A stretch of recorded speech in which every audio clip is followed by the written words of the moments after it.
રાજકોટના ગોંડલમાં મહિલાની હત્યા કેસમાં તપાસ તેજ કરવામાં આવી। ગોંડલ પોલીસે જિજ્ઞાબેનની ધરપકડ કરી છે। ગોંડલમાં પતિના અન્ય મહિલા સાથેના પ્રેમ સંબંધથી કંટાળી મહિલાએ પતિની પ્રેમિકાની હત્યા કરી નાખી હતી।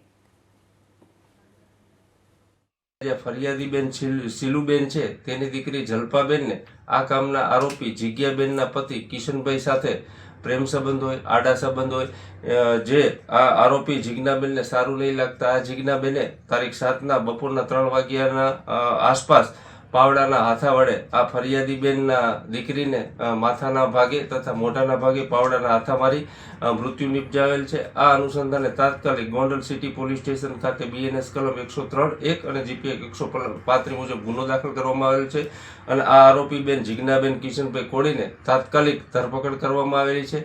આ ગુનાની તપાસ ગોંડલ સિટી પીઆઈ ડામોર ચલાવી રહ્યા છે અને આ બાબતે આગળની તપાસ ચાલુ છે।